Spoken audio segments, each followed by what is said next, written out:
Hello, good day class. Welcome to our video recording recording discussion. In this video, we'll be talking about other cyber crimes. So we have cyber squatting, what is cyber squatting, what is cyber sex, and libel. So, what is cyber squatting?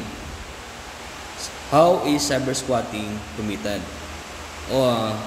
Cyber squatting is committed by any person who shall acquire a domain name over internet in bad faith to profit, mislead, destroy reputation, and to deprive others from registering the same. If such domain name is, what is domain name? Domain name is the name of the website. So when you create a website, you need to have a domain name or pangalan ng website. Okay? So, what punish here is yung pag-acquire ng domain name ay meron kang the person created the website using a domain name in bad faith. May masamang balak, and the purpose of which is to profit, mislead, destroy reputation, and to deprive others from registering the same. So, meaning, ang domain name, again, is the name of the website. For example, www.edo.com.ph, www.ebcbn.com.ph. So, yun ang mga domain name. Okay? So, ngayon, pinagbabawal pinagbabawal dito, what punish here is yung pag-acquire ng domain name in bad faith para kumita, mag-mislead, or mag-destroy ng reputation, or para mapigilan to deprive others na gamitin yung domain name nila. So, number one, we have similar or identical or confusingly similar, meaning the person acquired the domain name na merong kapareha na domain name that is already registered with the appropriate government agency the time the domain name registration. Nung ginawa yung domain name, yung website, the time that the website was created, the domain name na ginawa ay meron na siyang kapareha, existing trademark already registered with the appropriate government agency. That is a cyber squatting. Pangalawa, yung domain name ay identical in any way similar or pareha with the name of a person other than the registrant. Ibig sabihin, pag sinabi mong other than, that is not the registrant name. Meaning, the person used a domain name or created a domain name with the name of a person, not his name. Okay? Karuhin ko, gumawa siya ng website na yung pangalan na ginamit niya ay hindi sa kanya, pangalan ng ibang tao. That is cyber squatting. At pangatlo, the person acquired the domain name na wala siyang karapatan, or baka meron siyang intellectual property interest in it. So, paano natin masabi na meron siyang intellectual property interest? Pwedeng gusto siyang kumita. For example, may mga pangalan kasi na sikat na pag ginamit mo, pwede kang mag-profit. For example, yung pangalan na Manny Pacquiao. So, gumawa ka ng website na yung mga para to sell your products, for example, boxing gloves, di ba? Yung mga jersey regarding boxing, at gumawa ka ng website na ginamit mo yung pangalan na Manny Pacquiao, or for example, www.mannypacquiao.com mannypacquiao.com.ph. So, it's a store. Ngayon, akala ng tao na si Manny Pacquiao, so bibili siya ngayon, so kikita ka ngayon. So, that is a good example of cyber squatting. Meron kang intellectual property interest in it. So, again, ang domain name ay pangalan ng website. Okay?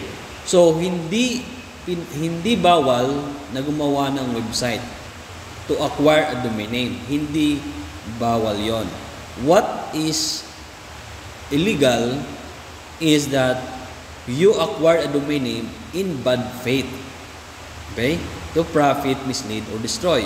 If such domain name is pariha, okay? Pariha or may kapariha sa existing trademark registered with the appropriate government agency, or yung ginawa mo or na website na yung domain name ay hindi mo pangalan o ito ay pangalan ng ibang tao, and also meron kang intellectual property interest or wala kang karapatan na gamitin yung domain name na yun. So that is a cyber squatting. Cyber squatting is the act of registering an unregistered, okay, internet domain name in bad faith to profit, mislead, destroy reputation, and deprive a person to whom the domain name belongs from registering the same. So we have an example. For example, Rex Bookstore Publishing Corporation is entitled to the domain name www.rexpublishing.com.ph. Okay? So, yung Rex Bookstore, may karapatan sila na gamitin na domain name yung Rex Publishing because yun ang pangalan ng company nila. Okay? Very clear yan. However, if failed to register the same, okay, ipagpalagay natin yung Rex Bookstore Publishing Corporation, hindi pa siya nakagawa ng website.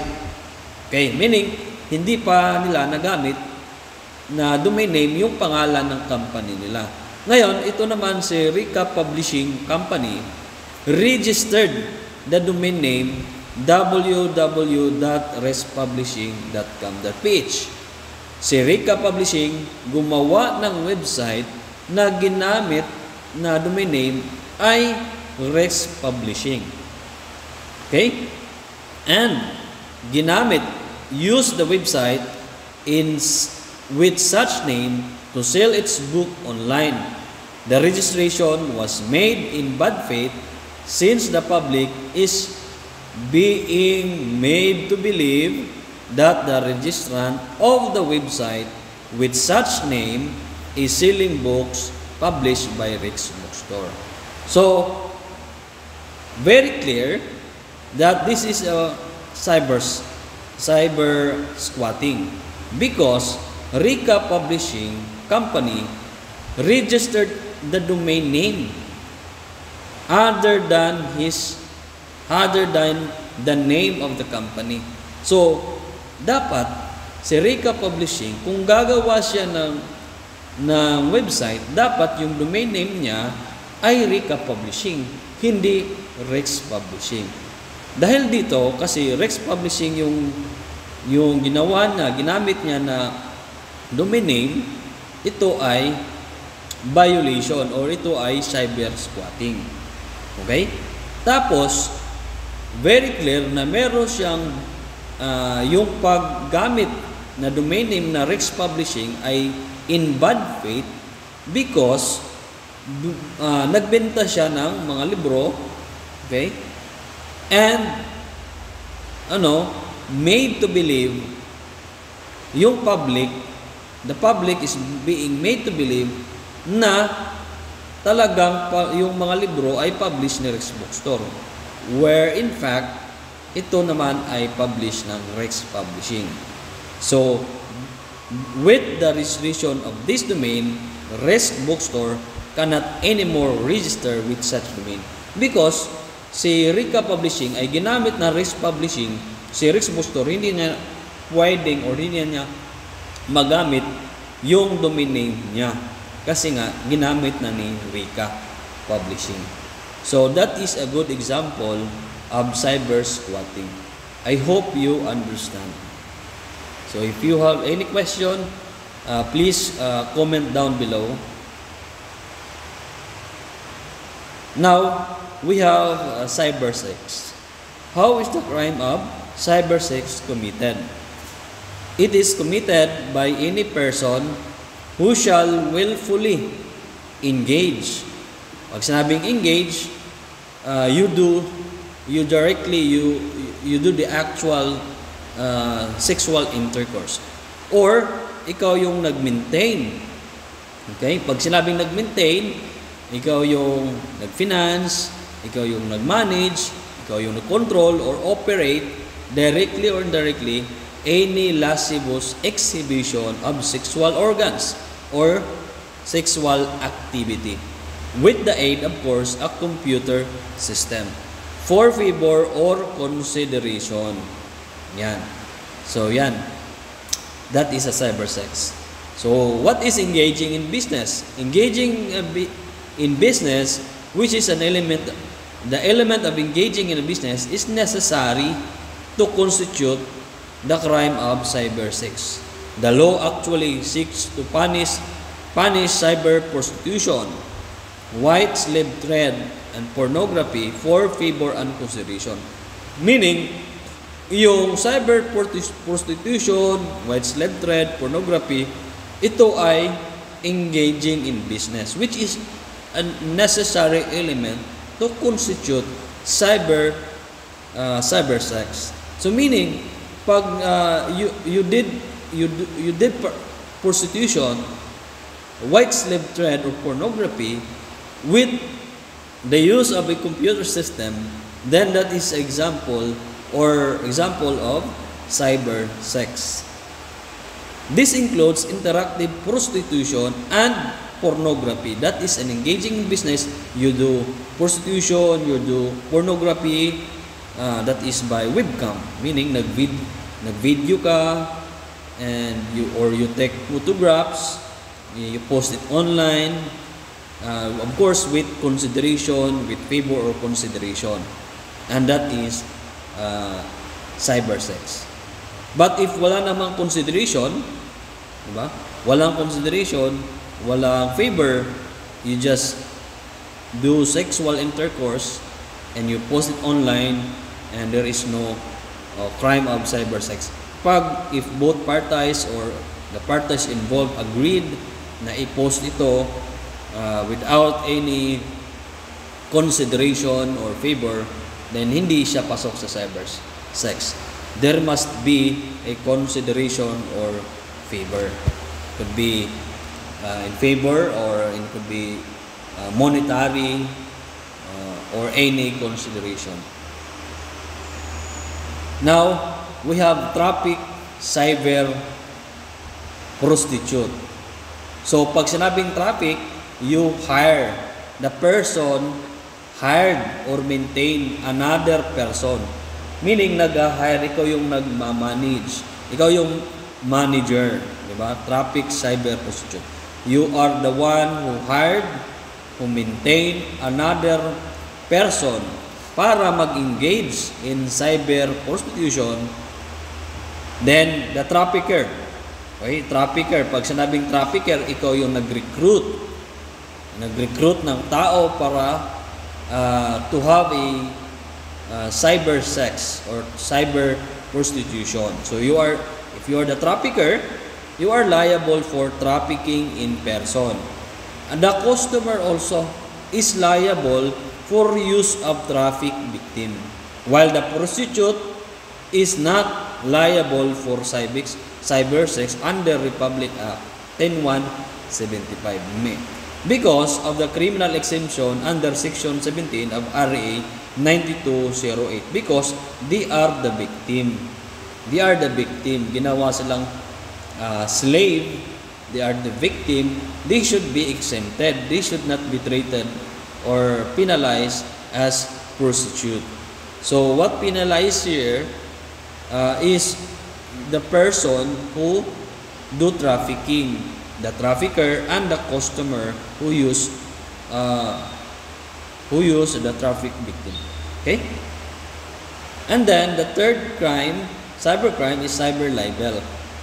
Cyber libel means the libel defined under the RPC. Pero dito, yung libelous act is through computer system. Pinost online, pinost sa FB, that is cyber libel. Cyber libel or qualified libel is punishable under Republic Act 10175 and not under RPC. So meaning to say, pag nag-post ka online sa Facebook, sa Instagram ng libelous act, okay, yan ay cyber libel under Republic Act 10175 at hindi sa RPC. Pero pag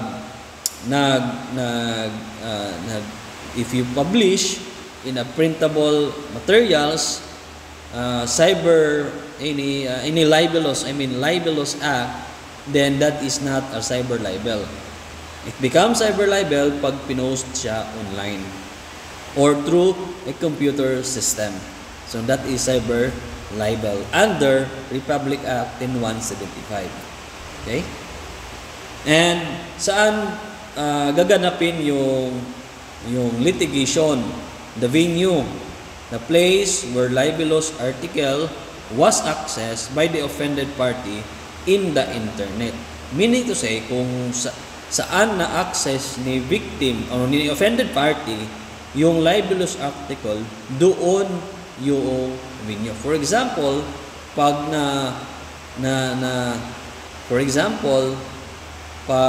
na-access ng offended party isa sa Tacloban City, therefore sa Tacloban City yung venue ng kaso. So that is cyber libel. Okay? So I think that's all we have to talk about cyber squatting. That's basically acquiring a domain name that is not your name, that is other than your name, or maybe gumamit yung the perpetrator or the person liable here is using a domain name na hindi naman niya pangalan, na meron siyang in bad faith. Of course, the purpose is to profit, to mislead other people, or depriving the person from registering the same. And we talk also about cyber sex and cyber libel. Okay? So if you have any question, kindly comment down below. That's all. Thank you very much.